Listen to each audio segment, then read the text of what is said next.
तो आज हम बात करने वाले हैं एक बहुत ही हेटेड कंट्रोवर्सी के बारे में, जिसमें यूट्यूबर रणवीर इलाहाबादी, जिसको आप बियर बाइसेप्स के नाम से भी जानते हैं, और कुछ स्टैंड अप कॉमेडियन जैसे कि मुनावर फारूकी, जिसका पूरा नाम मुनीफ फारूकी है, समीर रैना और भी कई कॉमेडियन शामिल थे। कंट्रोवर्सी तो तब शुरू होती है जब 10 फरवरी 2025 को समीर रैना रणवीर इलाहाबादी अपने शो इंडियाज गॉट टैलेंट में एज ए पैनलिस्ट के रूप में अपीयर करते हैं, और उसके बाद एपिसोड के दौरान ही रणवीर इलाहाबादी अपने गेस्ट से एक एक्सट्रीमली कंट्रोवर्शियल क्वेश्चन पूछते हैं।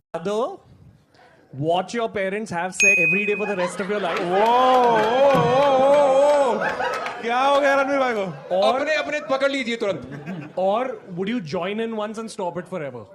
Join in what the fuck? Ranveer ने तो इस क्वेश्चन को एज ए जोक के तौर पर प्रेजेंट किया था, लेकिन बहुत लोगों को ये बिल्कुल वाहियात और ऑब्सीन लगा, और तुरंत ही ये जोक इतना वायरल होने लगा कि कुछ बड़े यूट्यूबर्स ने इस पे अपने रिएक्शन वीडियोस भी बनाने शुरू किए, जैसे कि ध्रुव राठी, धीरू मोचक, फुकरा इंसान, पोरोजा एटसेट्रा। और उसके बाद कुछ बड़े बड़े न्यूज चैनल्स ने भी जोक पे वीडियोस बनाए, जैसे कि India TV, NDTV, news 24 etcetera. और उसके बाद इस कंट्रोवर्सी सेगमेंट पे मुंबई और भी कई रीजन्स में लोगों ने पुलिस में FIRs भी रजिस्टर करवाए, और धीरे धीरे करके इस कंट्रोवर्सी में कुछ स्टेट्स के लीडर्स भी इन्वॉल्व हुए, जैसे कि महाराष्ट्र के सीएम देवेंद्र फडणवीस और आसाम के सीएम हेमंत बिस्वा शर्मा ने भी इसके बारे में स्टेटमेंट्स दिए और FIRs को कंफर्म भी किया। एंड देन अथॉरिटीज ने भी इस बात को लेकर FIR रजिस्टर करवाए, जिसमें उन्होंने ऑब्सेंटी को प्रमोट करने का और ऑफेंसिव लैंग्वेज को यूज करने के एलिगेशंस लगाए, और रणवीर इलाहाबादी के खिलाफ अरेस्ट वारंट भी निकाल दिए। एंड देन इस कंट्रोवर्सी में सुप्रीम कोर्ट ने भी अपना ओपिनियन दिया और रणवीर इलाहाबादी को अरेस्ट होने से बचा लिया, और कहे कि रणवीर इलाहाबादी का बिहेवियर कंडोमेबल है। एंड देन सुप्रीम कोर्ट ने रणवीर इलाहाबादी का पासपोर्ट भी सरेंडर करवाने का ऑर्डर दिया। एंड उसके बाद इस कंट्रोवर्सी में मुनावर फारूकी का भी रिएक्शन आता है, जिसका खुद का हिस्ट्री है कंट्रोवर्सीज में इन्वॉल्व होने का। कभी हिंदू रिलीजन को होल्ड करने की कंट्रोवर्सी, तो कभी एल्विश यादव के खिलाफ मैच खेलने की कंट्रोवर्सी। तो मुनावर फारूकी ने इस इंसिडेंट का पूरी तरीके से मजाक बनाया एक वीडियो में, जो कि लगता है इसको फॉरेन में रिकॉर्ड किया गया हो। तो उन्होंने वहाँ पे पुलिस के पासिंग कार्स को पॉइंट आउट करते हुए कहा कि पुलिस जा रही है बियर बाइसेप्स के लिए।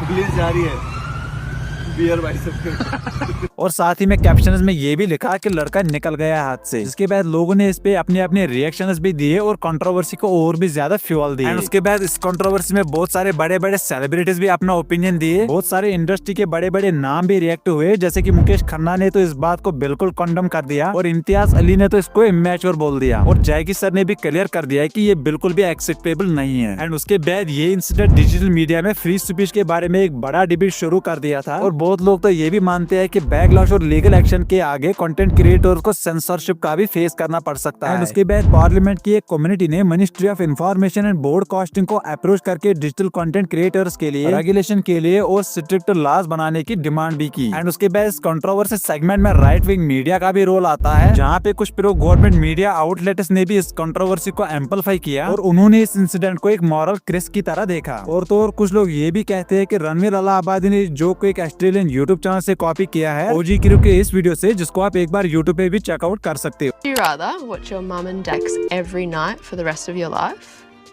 or join in one time to make it stop and never have to watch it again? And ये सब कुछ होने के बाद रणवीर इलाहाबादी ने अपने लिए एक पब्लिक अपॉलॉजी भी इशू की, जिसमें उन्होंने ये बात क्लियर कही है कि मेरा क्वेश्चन बिल्कुल भी सही नहीं था, और ना ही वो कोई जोक था। मैं सिंसियरली अपने पब्लिक से माफी चाहता हूँ। साथ ही साथ में समीर रैना ने भी इंडियाज गॉट टैलेंट के सभी शोज को अनलिस्टेड कर दिया। एंड उसके बाद ये अपॉलॉजी रिलीज होने के बाद कुछ लोगों ने इसको एक्सेप्ट भी किया, लेकिन अभी भी कुछ लोग इस जोक को क्रिटिसाइज करते हैं, अपने अपने रिएक्शंस भी देते हैं, और कुछ लोग तो ये भी कहते हैं कि रणवीर इलाहाबादी का एक पर्सनल प्लान था, जिसमें उन्होंने अपने बिजनेस को प्रमोट किया है। बट अगर अभी के टाइम पे देखे तो रणवीर इलाहाबादी एंड इंडियाज गॉट टैलेंट पे हर जगह बस मजाक ही मजाक बन रही है। तो ये कंट्रोवर्सी जो रणवीर इलाहाबादी और मुनावर फारूकी के बीच हुई है, डिजिटल कंटेंट क्रिएटर्स के लिए एक वेकअप कॉल है। इससे पता चलता है कि ह्यूमर और सोशल रेस्पॉन्सिबिलिटी के बीच का बैलेंस कितना डेलिकेट है, और साथ ही साथ ये इंसिडेंट फ्री स्पीच, कंसर्शिप और गवर्नमेंट रेगुलेशन जैसे बॉर्डर इश्यूज को भी हाईलाइट करता है। तो अगर आप इस कंट्रोवर्सी सेगमेंट पे और भी वीडियो चाहते हो तो कमेंट्स में लिख लेना नीड मोर, और भी पॉइंट्स को कवर करने की कोशिश करता हूँ। बाकी मिलते हैं किसी नेक्स्ट वीडियो में। Thanks for watching.